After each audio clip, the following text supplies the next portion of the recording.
All right, next up we have another Jack Mallers of Strike. He was the man who was basically behind the El Salvador turning Bitcoin into their national currency, and his company Strike provided the technology behind the Chivo app, which is basically just the El Salvador's digital currency wallet, the state digital currency wallet.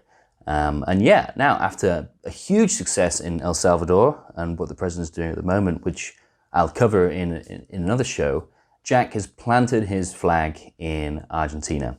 In a post he made yesterday, today we launch a superior financial experience to a country that faces hyperinflation, predatory payment networks, and unusable cross-border transfers. Today we use the world's open monetary network, Bitcoin, to give hope to the people of Argentina. And I would say not just Argentina, but all citizens of these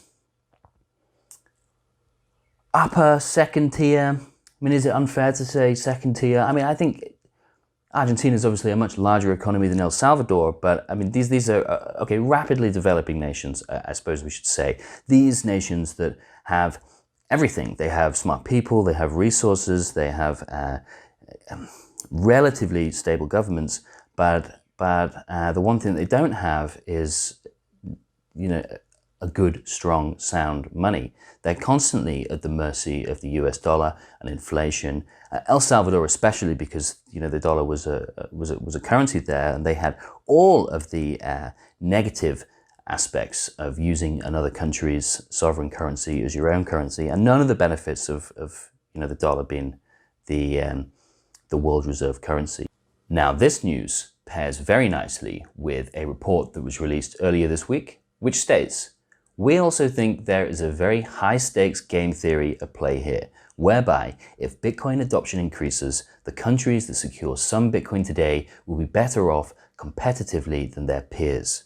Therefore, even if other countries do not believe in the investment thesis or adoption of Bitcoin, they will be forced to acquire some as a form of insurance. In other words, a small cost can be paid today as a hedge compared to a potentially much larger cost years in the future. We therefore wouldn't be surprised to see other sovereign nation states acquire Bitcoin in 2022. Now, this is an interesting thought experiment.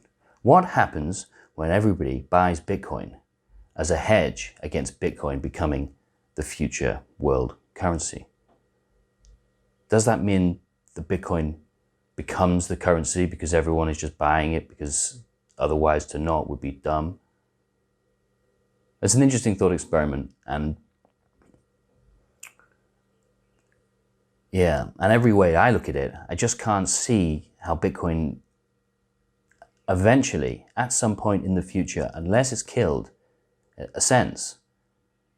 To me, Bitcoin's either killed or it ascends eventually, because we have this game theory, we have the hard money fighting against soft money. At no point in history has a soft money ever been able to compete long-term with a hard money.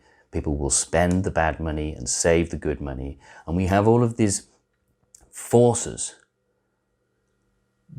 that are kind of necessitating Bitcoin's success. That's not to say it'll be easy or soon, but honestly, what's there to stop it? What the hell